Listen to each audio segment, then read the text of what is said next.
What's going on, people? Troops TV back again. Now, big game coming up tomorrow at the Emirates. 2 p.m. kickoff. We take on Chelsea in a London derby.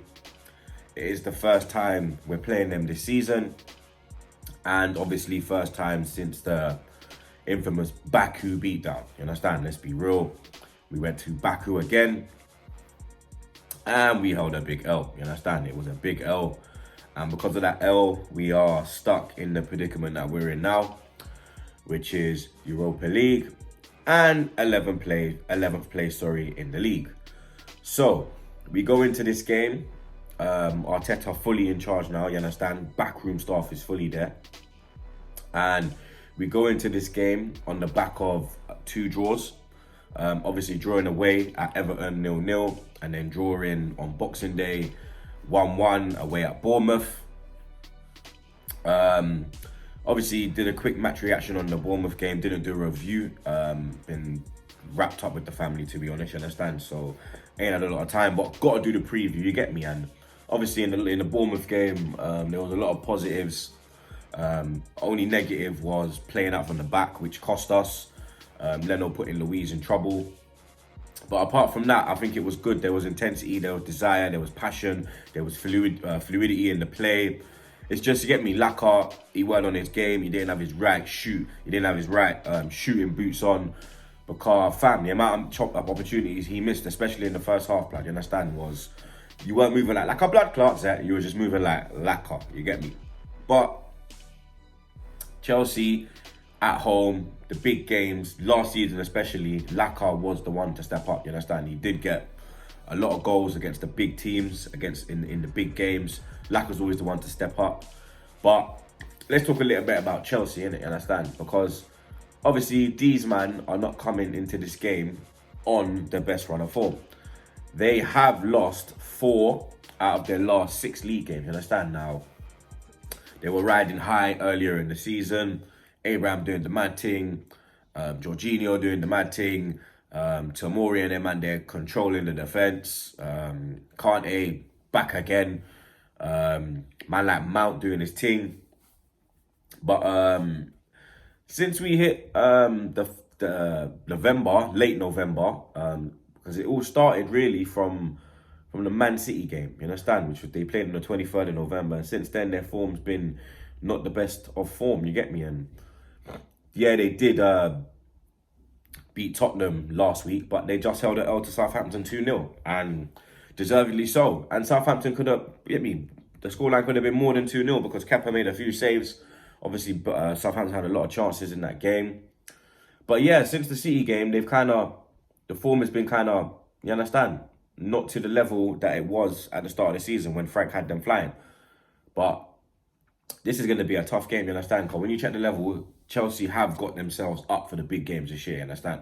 Even though the only one they won was Tottenham, because obviously they got battered by Man United 4-0. But we all know, we can all be honest and say that, you know what, that wasn't a 4-0 game, you get me? The 2-1 away at City, get me, they looked like they was in control of the game, but obviously City, they're another level. I think they played Liverpool. Yeah, they lost to Liverpool, but they put up a decent fight at Stamford Bridge. But you know, Liverpool already, their man, they are flying high, fam, you understand? Their man, they're on Gelato, their man, they're on Grenadine, their man, they're just pew, you understand? Sky high, living at Mile High Club, you get me? It look like no one's catching them, bro, you get me? But yeah, Chelsea not coming to this with a lot of confidence, but you know Frank, innit, you get me? He's going to get them up for it, because he got them up for the Tottenham game, which is another London derby. So they will be up for it, you understand? But I think we got a chance in this game. We beat them last year 2-0 at home. We was unlucky to lose to them away last season in our second game. 3-2, came from 2-0 down, but then I think it was Alonso that won it in like the 83rd minute or something.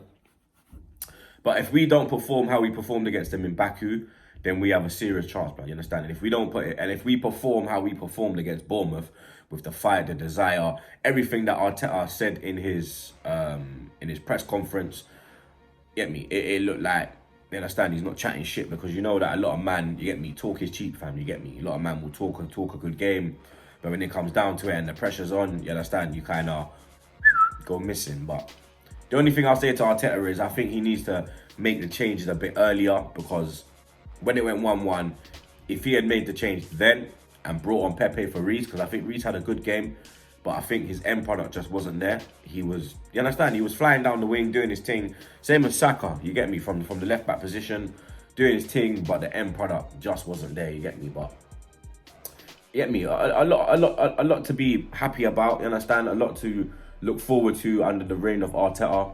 Now, obviously, let's talk a bit about us. Now, we go into this game, like I said earlier, in 11th. Chelsea are currently 4th, and we are 24, 32. We're 8 points behind Chelsea. So if we win this, we will go 5 behind them, and that'll be putting a bit of pressure on them, you understand? Obviously, we've got United in our next game after Chelsea on New Year's Day.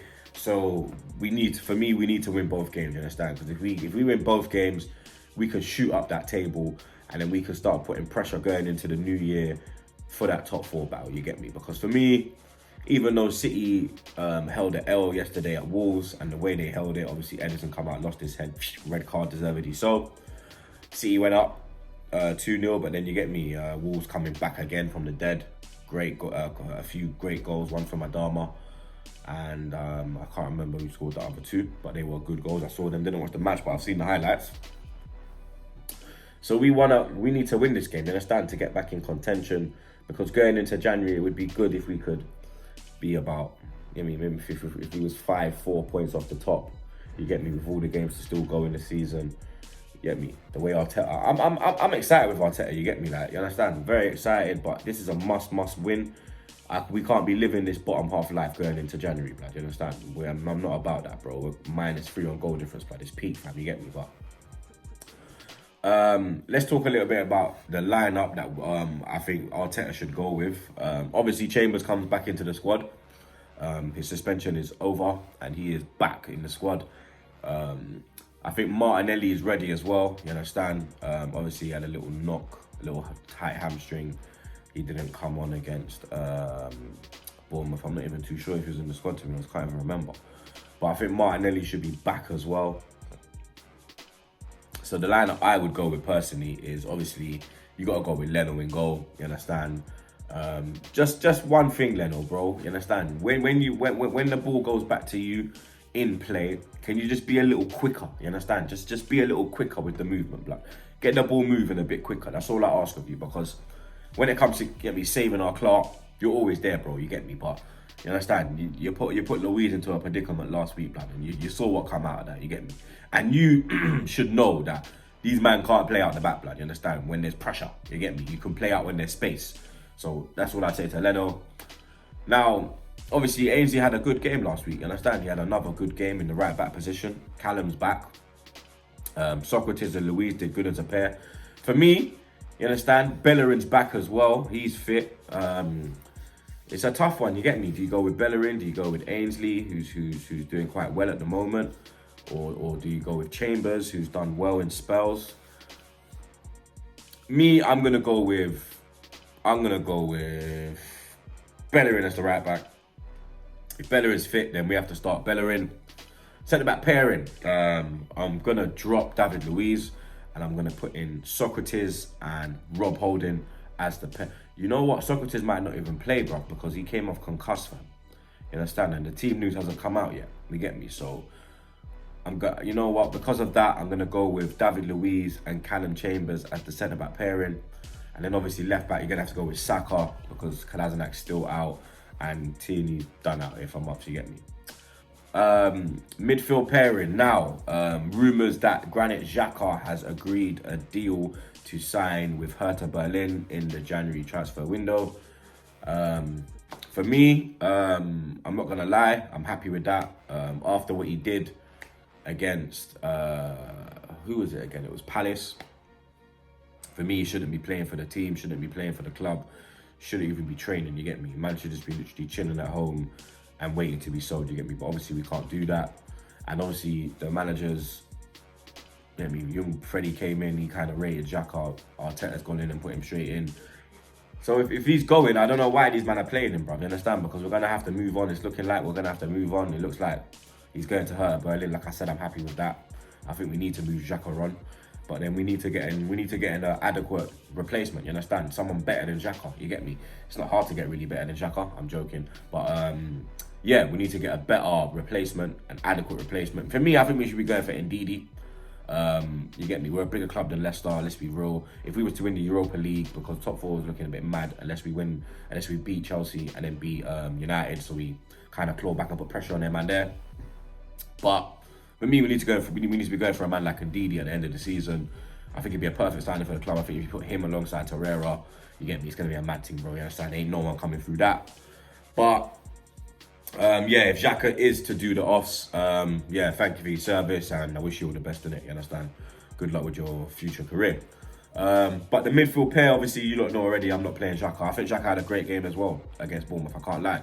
I think Xhaka had a good game against Everton as well. I can't lie. I think since the whole mad thing has happened, every time he's gone into the team, he's done well. I can't lie. But for me, that disrespect, you can't be playing for the club, you get me? Everyone knows that Xhaka don't go in my team, so Torreira and Joe Willock will be the midfield pair for me, you understand? That's what I would go with as the two. Then obviously you're going to play the 3 with the 1. The 3 I would go with is on the right-hand side, I'm going to put Pepe in, you understand? Because for me, Pepe had to start, like, you understand? Reece had a good game last week, but the end product, it weren't there, bro, you get me? He's still a young man, he's still learning his game. Pepe, 72 million, he's 24. He's about to get the peak of his powers, hit the peak, hit his prime. He needs to be playing, like, you understand? Especially in this kind of game, a big game at home, with the way Southampton got at that Chelsea defence plan. I'm sure Pepe can get at them same way, you understand? So for me, Pepe is on the right, Mesut Ozil is in the 10. On the left, because obviously Arteta put Abba on the left and then he put Lampard up top. You know what, I'm gonna go with the same, like, you know, I'm gonna keep like a blood closet in the team. I don't want him to, like, I mean, kind of lose confidence and kind of start feeling bad for himself.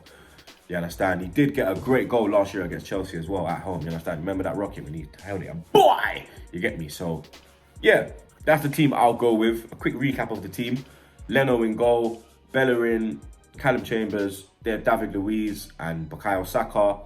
Willock and Torreira are the midfield pair, with Ozil in the 10, Abama Blood Clot Yang on the left, Pepe on the right, and like a blood clot Zet down the middle. Predictions, I'm going for 3-1. Very bold prediction, you understand? Chelsea Twitter is probably going to come at me if we lose. I remember how they got me in Baku and they recently got X, but fuck it, you get me? Let your balls hang. Yeah, 3-1 Arsenal. That's what I went on. That's what I went with on Bias Show. I'm sticking to that. I think we can get a win against Chelsea. I think we can get at that defence. I think Arteta's first home game as well. The stadium's going to be pumping. Sorry, you understand? Not bumping, you understand? No bump and grinding. You get me? Mute R. Kelly, fuck them, man, there. But yeah, looking forward to the game. 3-1 Arsenal. Hopefully we get the win and get out of the bottom half of the table, blood, because I've had enough of this now. Understand? It's time to move on up, moving on up. My man, people, moving on up. So much trying to do, blood, but yeah, man, you lot already know. Subscribe to Troops TV. Leave your lineups in the comments below. Leave your score predictions in the comments below. And I will see you after the Chelsea game.